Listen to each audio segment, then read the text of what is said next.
everyone, welcome back to Reading Corner. Hey, have any of you ever learned to play a musical instrument or imagined what it would be like to perform in front of a big crowd? Well, in our book today, Musical Harriet, we're going to see a little girl who has just such ambitions and dreams. Then we're going to read about a little dog called Fidget, who's just a puppy, but he's a bit naughty and he's not being very good with his training. And then finally, a little golden book, which is an adaptation of a very old story called Heidi. And it's about a little girl who grows up in the mountains with her grandfather and her very good friend called Peter and the adventures she has there. I know you're going to like these stories, but let's get started with the first one, Musical Harriet. And we'll see what sort of instrument she might be interested in learning to play. Harriet Finkelmeyer was exceptionally musical. She was always humming along with the radio or singing in the shower or secretly dancing to her sister Lavinia's top 40 collection or lining up bottles to clink with a spoon. No one else in Harriet's family was even remotely interested in making music. They were too busy rushing about playing tennis or golf or talking to boys on the phone or setting off on long fishing trips to faraway places. So when Harriet's teacher, Miss Ramsbottom, told Class 3 they were going to learn a musical instrument to play in their very own band, Harriet was delighted. Now, everyone would see just how exceptionally musical she really was. At lunchtime, Harriet rushed straight to the library and found a book about the orchestra and musical instruments. The piano looked important, but lots of kids in Harriet's class were already learning the piano.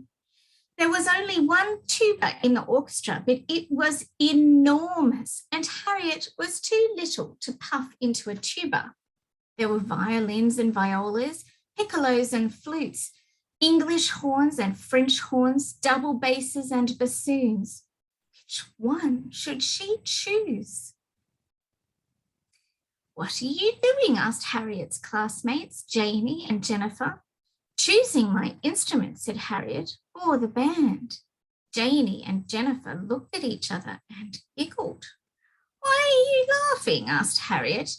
"You'll see," chorused Janie and Jennifer. And whispering and sniggering loudly, they took their books to the librarian to be stamped. "Just wait till music class," thought Harriet. "Then everyone will see just how exceptionally musical I really am." Harriet took her lunch and the book to the far corner of the playground. As she ate, she heard strange and wonderful sounds coming from the high school on the other side of the fence. Quick as a flash, Harriet jumped over the fence in search of the sound. Harp, harp, harp. Harriet looked in all the windows of the classrooms until harp, harp, harp, harp. Harriet saw a boy playing a long, shiny instrument and making wonderful, exciting sounds. She flicked through the book. There it was. Instantly, Harriet knew what she wanted to play in the school band, the trombone. Harriet pictured herself on a concert stage, wearing a serious black dress and playing the trombone. The audience clapped and cheered thunderously and threw flowers at her feet. After lunch, Miss Ramsbottom produced a box of musical instruments. Harriet sat up very straight so that Miss Ramsbottom would know just by looking at her how exceptionally musical she was. But where were the shiny piccolos? Where were the bassoons, the violas, and the French horns? And where was Harriet's trombone? Instead, out of the box came triangles, shakers, bells, and wooden sticks. "Here you are," Jennifer smirked. as she handed Harriet a triangle and a metal clanger. Poor things, thought Harriet as she watched the other children dutifully shaking their shakers and rattling their bells. What I need is a plan. After school, Harriet hung around the high school gates and waited. The trombone-playing boy appeared, carrying a shiny black case under one arm. She followed him all the way to his house. Moments later, a large, shaggy dog burst through the door and dragged the boy across the street, along the footpath and into the park. Besides being exceptionally musical, Harriet was also exceptionally good at walking large, shaggy dogs. The Finkelmeyer family had 4 of them. As she watched the enormous dog drag the boy around the park 3 times, a plan formed in her mind. The next day, when the boy arrived at the park, Harriet was ready. When the boy and his dog raced past, Harriet's dogs didn't bat an eyelid. When the boy begged and pleaded with his dog to stop chasing a poodle, Harriet's dogs sat perfectly still. When the boy's dog made a flying leap and landed in the middle of Harriet's dogs, the boy gave up. "Hi, I'm Marvin," he said. "Will you teach me how to train my dog Byron to behave like your dogs?" Harriet smiled a secret smile. "Of course," she answered, "if you will teach me how to play the trombone." The next afternoon, Harriet taught Byron to sit and lie down and roll over and play dead.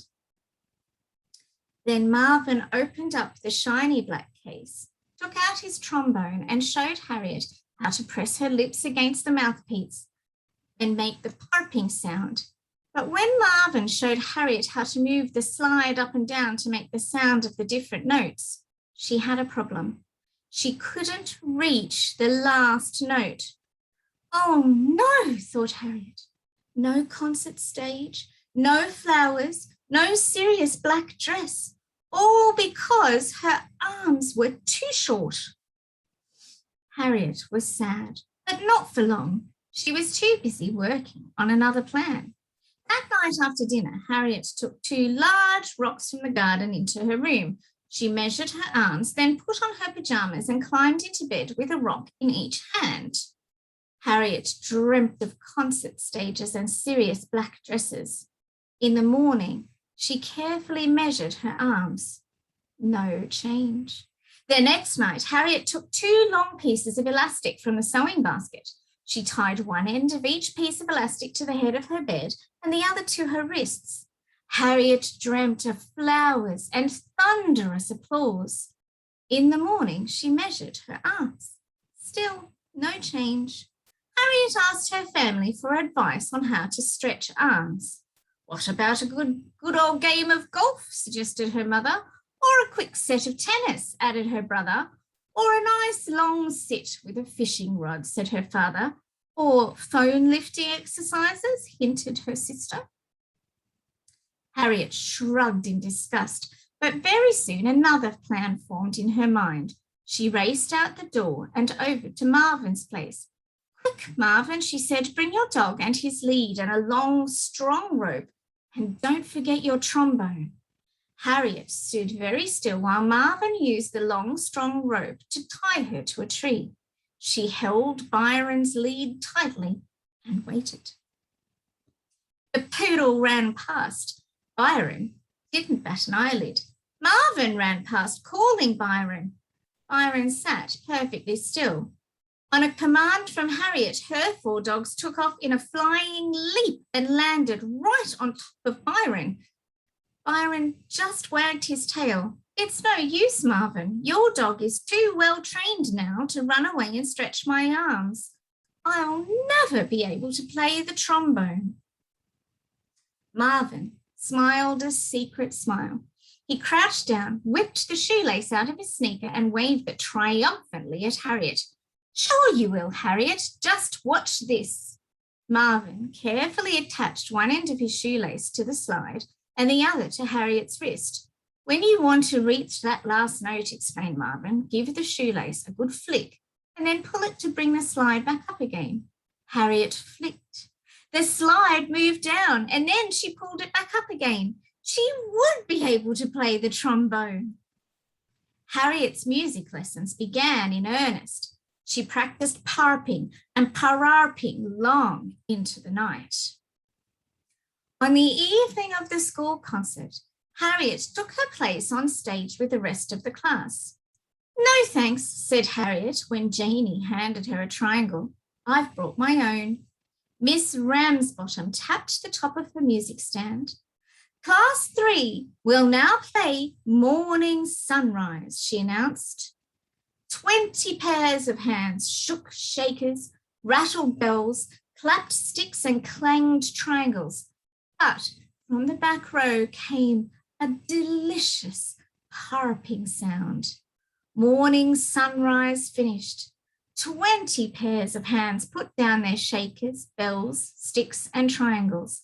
Harriet, standing stiff and straight in the back row, dressed in an exceptionally serious black dress, let out one final harp. The audience clapped and cheered thunderously. Marvin, waiting in the wings, rushed out onto the stage and threw flowers at her feet. The end. So Harriet had to work very hard to learn to play the trombone, but she persevered and her dream came true. I'm sure if you're learning a musical instrument, the same can happen for you if you work hard and practice. It takes a lot of work though. Now we're going to read about another creature that took a lot of work, and that's the naughty dog Fidget, and how he just refused to do what the farmer told him to do. Fidget, the sheepdog puppy, scratched his ear. Then he chased his tail and cleaned his bottom and scratched his ear again. Fidget was always fidgeting. One morning after breakfast, Farmer Fred let Fidget out into the farmyard. It's time to start your training, he said. Fidget just fidgeted. He didn't feel like being trained. First, it was time to learn how to walk to heel. But Fidget thought the butterflies looked lots more fun and scampered after them. Then it was time to learn how to watch the sheep really closely. But Fidget had found a lump of something much more interesting. Sniff, sniff, sniff, he went, rolling around in it. Ugh. Next, it was time to learn about herding the sheep. Here, boy, cried Farmer Fred, whistling to Fidget. But Fidget was trying to catch a frog. Boing went the frog, boing went Fidget. Just then, Fidget spotted the farm cat sitting on the gate. Ruff, ruff, ruff, barked Fidget, running after the cat and scaring the sheep, who scattered in all directions. Poor Farmer Fred. I wish Fidget would behave, he said to himself. Sheepdogs are meant to be nimble, he thought, but Fidget was very clumsy. They're meant to do as they're told, he sighed, but Fidget never did. They're meant to herd the sheep, moaned Farmer Fred, but Fidget tried to catch everything else. And they're meant to run like the wind, he grumbled, but Fidget just frolicked like a new spring lamb. One night, after a hard day of training, Farmer Fred was in bed snoring loudly. Fidget was busy fidgeting, trying to get comfy. Just then, Fidget heard and then another and another. The sheep sounded worried. Suddenly, Fidget was alert. He pricked up his ears and listened. He leapt quickly and nimbly from the bed. Fidget squeezed out of the cat flap and dashed outside into the night. He ran like the wind to the sheep's field and was just in time to see a big grey wolf creeping through the long grass towards one of the new lambs, and Fidget knew just what to do. Bark, bark, bark, went Fidget, scaring the wolf, who was so surprised that he ran away into the woods. Then Fidget did everything a perfect sheepdog would. Farmer Fred watched in amazement as Fidget herded the sheep to safety. Fidget was a hero. Now, Fidget knows how to be a good sheepdog. He still has the occasional fidget, just like you, but he is the very best sheepdog that Farmer Fred has ever owned. The end. That's another case of Fidget having to practice hard and learn how to be a good sheepdog. Perhaps Harriet would have some ideas on how to train him, I wonder. Now for our final book, Heidi, which is all about a lovely little girl who lives high on a mountain, and we're going to read her story. On top of a mountain in the Swiss Alps, Heidi lived with her grandfather. Their home was a hut overlooking the valley, and behind it stood 3 old fir trees. Heidi loved to hear the wind rushing and roaring in their long, thick branches. Heidi had a happy life. Every day in the summer, she went up the mountain with Peter, the young goat herd. She knew the names of all the flowers, and she was friends with all the goats in Peter's herd. In the wintertime, Heidi stayed inside at home with grandfather and watched him carve round wooden spoons or hammer together chairs or tables. Sometimes Peter struggled up the snowy mountain path to call for Heidi and took her down to visit his mother and his blind grandmother. One day, Heidi's aunt came to take her to school, so off went Heidi to Frankfurt, far away. Heidi soon made friends in Frankfurt. There was the good old doctor who came to see Heidi's cousin Clara and who never left without saying a kind word to Heidi. There was Clara's grandmother who taught Heidi to read. And of course, there was Clara herself, pretty and sweet, but so pale and frail and unable to walk or stand. Heidi told her over and over again about grandfather and Peter and the merry goats and the great fir trees. Oh, if only you could go there, Heidi would say sadly. You'd see. You will grow well and learn to walk there. Oh, if only we were home. Poor Heidi. She was so homesick for her mountains, with the green valley spreading below. Here in Frankfurt, even from the golden steeple of the church which she visited one day, as far as her eyes reached, she could see only the grey stone houses of the city. Many weeks went by, and every day Heidi grew paler and more homesick. The kind old doctor who came to see Clara spoke gravely to Mr. Sesemann, Clara's father. Heidi has grown thin and pale with homesickness. You must send her home at once or she will be very ill, he said. The next day, Heidi's bag was packed so she could go back to the mountain she loved. Heidi and Clara cried when they had to leave each other. But just wait, Heidi said. You will come to visit us soon, and then you will see how beautiful it is, and you will get well and strong up in the mountains. And then it was not long before Heidi was running up the path she knew so well, up to grandfather's hut. Before grandfather had seen her coming, she had thrown her arms around his neck. Grandfather, she cried, Grandfather, I am home and will never leave again. Heidi had to run out to see the goats, to hear the wind in the fir trees. She had to hurry down the mountain path to Peter's grandmother, who wept with joy to find that Heidi could read to her now. And every day, at least 6 times a day, she said to her grandfather, "We must bring Clara up here. Here, Clara will get well and strong." Heidi had her way at last, and one day a little procession wound up the mountain.